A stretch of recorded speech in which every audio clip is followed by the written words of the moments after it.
Good afternoon. Thank you for making this introduction because I actually couldn't understand what was I supposed to do and what I should present here. So the word serious was mentioned, and this is probably my part. So I will give you some interesting information for you, and I hope this information will be new for you, and I hope uh, the previous speakers have not mentioned it. So, what interesting things we have in our region? And I have written several key points in order not to forget something. Definitely, war has changed a lot of things in our region, and the economy of our country definitely is not in the best condition, to put it mildly. The number of active businesses, the number of commercial entities is uh, reduced in the country, and that's understandable. At the same time, Zakarpattia, in this respect, is a bit different from other regions of Ukraine. As of today, we have 52,000 physical entrepreneurs and also lots of commercial entities. So how the situation has changed since the 1st September 2022. So we have actually lots of new commercial entities and individual people, entrepreneurs. So all in all, we have now about 73,000.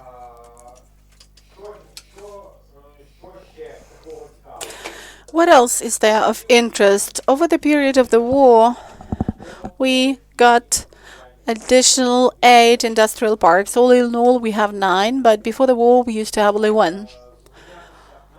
Well, I will not speak about them, though friendly wind technology has already been mentioned today.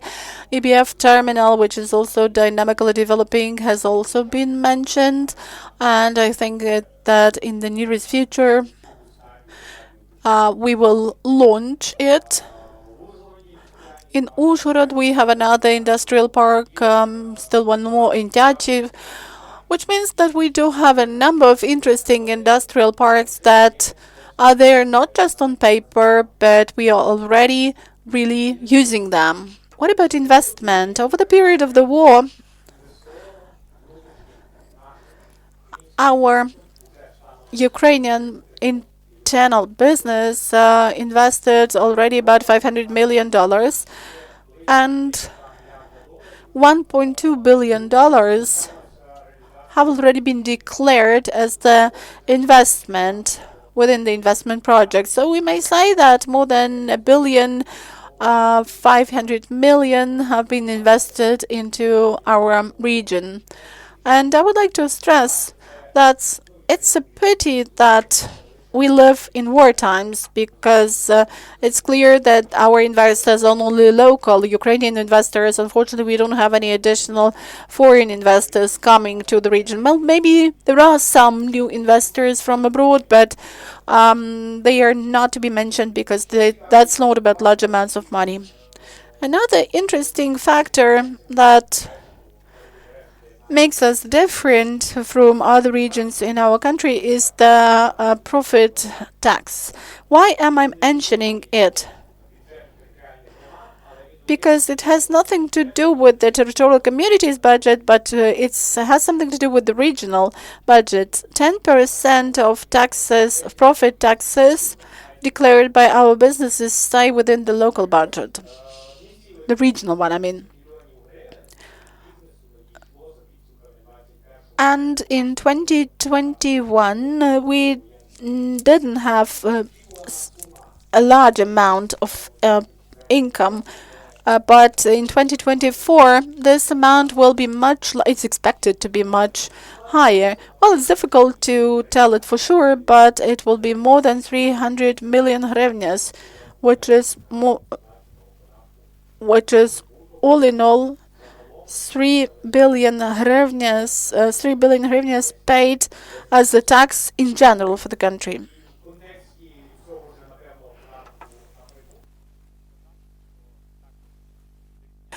And one more thing I would like to mention that is very specific for us is the tax load or the tax burden of business that we now have. 3.5% is the tax load in the region as far as the profit tax is concerned, while the average in Ukraine is 2.5. So this figure is the highest in Ukraine. Let me get back to the next topic. Why did it happen so? I will not probably repeat what my predecessors have already said, what the other speakers have mentioned. Of course, we should speak about the security level because security level is something that matters, but our region is the safest. That's why we got such a large share of relocated businesses, and that's why we have stable taxes paid to the regional and local budgets. The other factor leading to the situation we now have is our proximity to the EU member states and to the borders. Then transport and logistics, logistic paths. And today I have had a meeting with the Ambassador Extraordinary and Plenipotentiary of the Netherlands to Ukraine, and I also mentioned this fact at this meeting. I think that when business enters another region, coming to the west from the east or from the north, they always ask us about the conditions for doing business. And when businesses heard from us, and I can really tell that this is what exactly they had, that no other conditions but for payment of taxes are there. So that acted as an additional underlying factor for business to be relocated with its production facilities to Zakarpattia region. What are the problems or what are the challenges, if I may summarize it all? Can we really say that, well, that's real achievement, it's ours, and it always will stay with us? Yes, we do hope that it will happen that way, but we are facing a problem business actively paying taxes is now concerned with. And this is the problem related to conscription and the problem related to the economy. The main challenge for the authorities, as I think, is now to strike the right balance between two components. And in the regions where they're having active hostilities, people will probably not understand us. But we have to say that if there is no one to defend our country, why do we need business for tomorrow? But it also acts in the opposite way. The business should still keep its opportunity to work. Otherwise, we will defend the country, but nothing will come afterwards. So it's really difficult for the authorities to strike the right balance between the conscription and the economy. Well, also we are facing some theoretical challenges in the energy field, because we have also seen it that whenever there were energy problems, all the other industries and fields were affected. And there is another problem. We hope it will not really be repeated this year, but we used to have it. This was the border crossing problem with the Polish border. And, when there is a stoppage there, then it will mean a lot of movement, and this also led to long waiting lines at the border in the Zakarpattia region. But let me get back to the topic and let me try and wrap up.